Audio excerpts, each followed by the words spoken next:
आपके लिए जनता के बिल महत्वपूर्ण नहीं है। हमारे गठबंधन से एक छोटी सी सुपारी जितनी पार्टी भागकर न चली जाए, इसका बहुत बड़ा महत्व है। माननीय गृह मंत्री जी ने कहा था कि आम आदमी पार्टी एक सुपारी सी जितनी पार्टी है, एक सुपारी जितनी छोटी सी पार्टी है। सर, ये वो सुपारी जितनी पार्टी है जो आजाद भारत के इतिहास का फास्टेस्ट ग्रोइंग पॉलिटिकल स्टार्टअप कहलाती है। ये वो सुपारी जितनी पार्टी है जिसने 3 बार भाजपा को दिल्ली में हराया और 2 बार 2015 और 20 में आजाद भारत के इतिहास की सबसे बड़ी जनादेश की सरकार बनाई। ये वो सुपारी जितनी पार्टी है जिसने पंजाब में भाजपा को लगभग शून्य पर लाकर खड़ा कर दिया। ये वो सुपारी जितनी पार्टी है जो 10 साल में राष्ट्रीय पार्टी बनी। ये वो सुपारी जितनी पार्टी है जिसके 161 विधायक और 11 सांसद है। और ये वो सुपारी जितनी पार्टी है जिसका काम देखने के लिए first lady of United states of America और यूनाइटेड जनरल के पूर्व प्रमुख बान की मून आते हैं। सर, आज मैं सिर्फ 2 करोड़ दिल्ली वासियों की ओर से नहीं बल्कि 135 करोड़ भारतवासियों की ओर से बोलने के लिए खड़ा हुआ हूं। सर, इससे ज्यादा असंवैधानिक, गैर कानूनी कागज का टुकड़ा एक बिल के माध्यम से शायद ही आज से पहले कभी संसद भवन के भीतर लाया गया होगा। और अपना वक्तव्य शुरू करने से पहले मैं महाभारत के एक अंश का वर्णन करना चाहूंगा जिसे रामधारी सिंह दिनकर ने एक बहुत ही महत्वपूर्ण कविता में लिखकर बताया है, जिसमें भगवान श्री कृष्ण एक शांति दूत बनके पांडवों की ओर से हस्तिनापुर जाते हैं शांति का प्रस्ताव लेकर।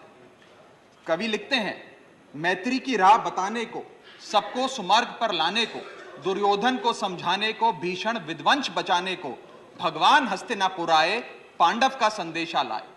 भगवान कहते हैं, दो न्याय अगर तो आधा दो, पर इसमें भी यदि बाधा हो तो दे दो केवल 5 ग्राम, रखो अपनी धरती तमाम, हम वहीं खुशी से खाएंगे, परिजन पर हंसी ना उड़ाएंगे। पर दुर्योधन वो भी दे ना सका, आशीष समाज की ले ना सका, उल्टा हरि को बांधने चला, जो असाध्य था उसे साधने चला, जब नाश मनुष्य पर छाता है, पहले विवेक मर जाता।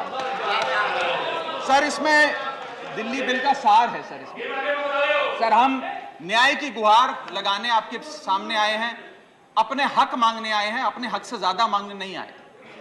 सर, मैं अपने वक्तव्य को 3 भाग में बांटता हूं। पहला, कि ये बिल कैसे एक राजनीतिक धोखा है, पॉलिटिकल फ्रॉड है। दूसरा, ये कैसे एक संवैधानिक पाप है, कॉन्स्टिट्यूशनल सिन है। और तीसरा, कि ये एडमिनिस्ट्रेटिव लॉकजैम यानी कि प्रशासनिक गतिरोध दिल्ली में कैसे पैदा कर देता है। सर, पहला, राजनीतिक धोखा। यह कहानी है सर 1977 से लेकर 2015 की। लगभग 40 साल का लंबा संघर्ष भारतीय जनता पार्टी ने दिल्ली में पूर्ण राज्य का दर्जा स्थापित करने के लिए किया। 1977 में जब 3rd मेट्रोपॉलिटन काउंसिल दिल्ली में था, उसमें जनता पार्टी की सरकार थी। उन्होंने मता पास कर कहा कि दिल्ली को पूर्ण राज्य का दर्जा बनाएंगे। लगातार पूर्ण राज्य की दर्जे की मांग करते करते ये 1989 का लोकसभा का मैनिफेस्टो मैं बीजेपी का लाया हूं। 1989 के मैनिफेस्टो में पेज नंबर 361 पे पॉइंट नंबर 10 पे ये कहते हैं, grant statehood to UT of Delhi. यानी कि 1989 से लेकर लगातार ये लोग दिल्ली को पूर्ण राज्य का दर्जा दिलाने की मांग करते रहे। यहां तक कि जब 1991 में कांग्रेस की सरकार ने दिल्ली में विधानसभा का गठन किया, उससे भी ना पर्याप्त मानते हुए लाल कृष्ण आडवाणी जी, मदन लाल खुराना जी सबने बयान दर्ज कराए कि यह भी दिल्ली के साथ न्याय नहीं है, दिल्ली को पूर्ण राज्य का दर्जा मिलना चाहिए और हम इसके लिए आंदोलन चलाएंगे। और लगातार इन लोगों ने संघर्ष किया, आंदोलन किया। सर, 1998, 1999 में फिर अपने मैनिफेस्टो में बीजेपी ने, ये 1999 का मैनिफेस्टो है, ये जारी कर कहा कि हम दिल्ली को पूर्ण राज्य का दर्जा देंगे।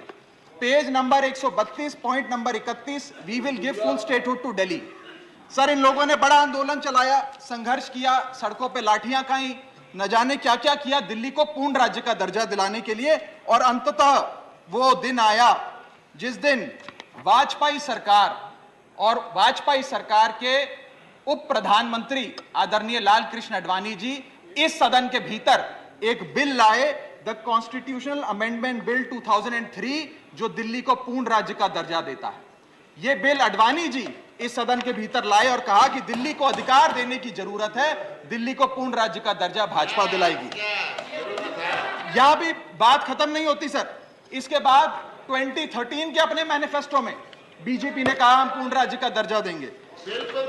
इनकी जून 2013 में नेशनल एग्जीक्यूटिव की मीटिंग हुई, उसमें मता पास कर कहा हम दिल्ली को पूर्ण राज्य का दर्जा देंगे।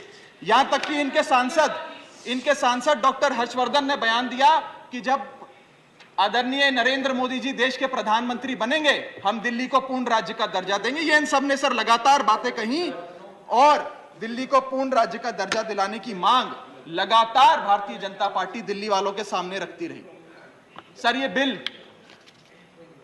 सिर्फ संविधान का और लोकतंत्र का अपमान नहीं है, ये बिल लाल कृष्ण आडवाणी जी का, अटल बिहारी वाजपेयी जी का, मदन लाल खुराना जी का, सुषमा स्वराज जी का, अरुण जेटली जी का, सबका अपमान करने का और उनके 40 साल के संघर्ष को मिट्टी में मिलाने का काम करता है। सर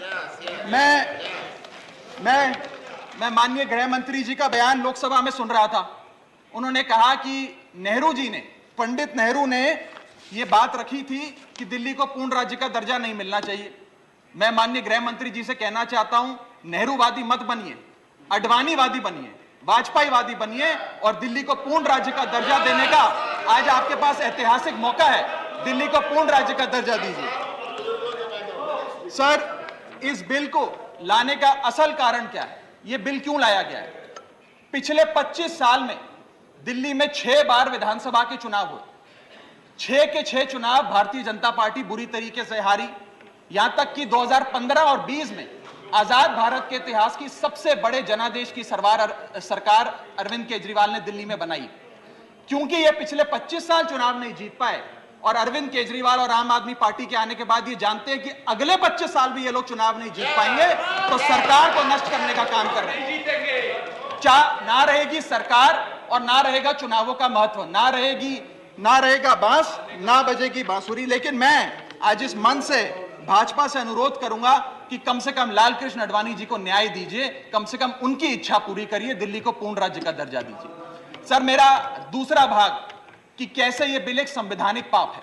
सर पहली चीज, ये abuse of ordinance making powers है, आर्टिकल 123 जो संविधान का देता है। संविधान ये कहता है, और वाईवी चंद्रचूड़ साहब का AK Roy versus union of India एक बड़ा महत्वपूर्ण लैंडमार्क जजमेंट है, जिसने कहा कि ऑर्डिनेंसेस सिर्फ आपातकालीन और विषम परिस्थितियों में लाए जाएंगे।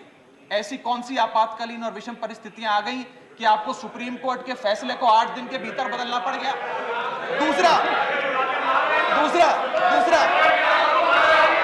सर देखिए सर सुप्रीम कोर्ट, दूसरा बिंदु, यह सुप्रीम कोर्ट का अपमान है। सुप्रीम कोर्ट के फैसले को 8 दिन के भीतर 5 जजों के संवैधानिक पीठ के सर्वसम्मति के फैसले को बदल के आज भारतीय जनता पार्टी ने एक मैसेज दिया है कि हम सुप्रीम कोर्ट को भी चैलेंज करते हैं, सुप्रीम कोर्ट के फैसले को भी नहीं मांगते, आपको जो ऑर्डर जारी करना है करो, हम चंद दिनों के अंदर ऑर्डिनेंस लाकर उस फैसले को बदल देंगे। They have challenged the majesty of the honourable supreme court sir. और मैं आपको यह कहना चाहता हूं कि आजकल जो ऑर्डिनेंस लाने की जो एक फेटिश इस सरकार ने देखी, चाहे वो लैंड एक्विजिशन बिल हो, चाहे वो फार्म बिल हो, चाहे ईडी के डायरेक्टर का एक्सटेंशन हो, जो ये सारी चीजें ऑर्डिनेंसेस के माध्यम से इन्होंने करी थी, इस बिल का हश्र भी वही होगा जो सारे पुराने बिलों का हुआ था। सर थर्ड बिंदु कि कैसे ये बिल संघीय ढांचे को एरोड करता है। हमारा भारत का संविधान और सुप्रीम कोर्ट का 2023 का 2018 का संवैधानिक पीठ का फैसला कहता है कि दिल्ली के पास एक यूनिक फेडरल आइडेंटिटी है, यूनिक कॉन्स्टिट्यूशनल आइडेंटिटी है, और भारत का संविधान जो हमें संघीय ढांचा देता है, जो शक्तियां देता है, उन शक्तियों को एनक्रोच करने का काम यह सरकार करती है, हमसे अफसरशाही और तमाम शक्तियां छीनकर। मैं आपको सुप्रीम कोर्ट का वो एक वाक्य पढ़ के सुनाना चाहूंगा। The majority in the 2018 constitutional जज bench held that while the NCT of Delhi could not be accorded with the status of a state, the concept of federalism is applicable to Delhi. हम पूर्ण राज्य नहीं है, लेकिन फिर भी राज्य का दर्जा एक संघीय ढांचे के परिप्रेक्ष्य में दिल्ली को मिलता है। उसके बाद सर इन लोगों ने तो कमाल ही कर दिया, आज बिना संवैधानिक संशोधन लाए संविधान को बदल दिया, मात्र एक एक्ट ऑफ पार्लियामेंट से, जो आज तक शायद भारत के इतिहास में कभी नहीं हुआ। सर इसके बाद यह बिल पार्लियामेंट्री अंडरमाइन करता है प्रिंसिपल्स ऑफ कलेक्टिव रिस्पॉन्सिबिलिटी को। भारत का संविधान कहता है सर कि परमानेंट एग्जीक्यूटिव और पॉलिटिकल एग्जीक्यूटिव मिलके लेजिस्लेचर के प्रति जवाबदेही होंगे। ये प्रिंसिपल ऑफ कलेक्टिव रिस्पॉन्सिबिलिटी है।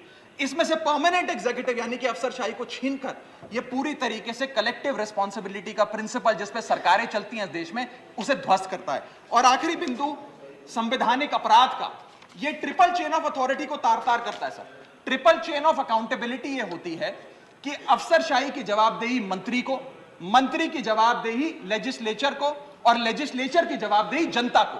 इसमें से अगर आप अफसरशाही हटा देते हो तो फिर जवाबदेही की जो ये ट्रिपल चेन ऑफ अकाउंटेबिलिटी ध्वस्त हो जाती है। तो ये काम करके संवैधानिक अपराध एक प्रकार से सरकार ने किया है। सर मेरा आखिरी भाग, ये कैसे एक एडमिनिस्ट्रेटिव हाराकिरी, एक एडमिनिस्ट्रेटिव गतिरोध पैदा करता है। ये कहता है सिर्फ उपराज्यपाल ही ट्रांसफर पोस्टिंग करेंगे एक समिति के माध्यम से, यानी कि अफसर अब मुख्यमंत्री की नहीं सुनेगा, मंत्रियों की नहीं सुनेगा।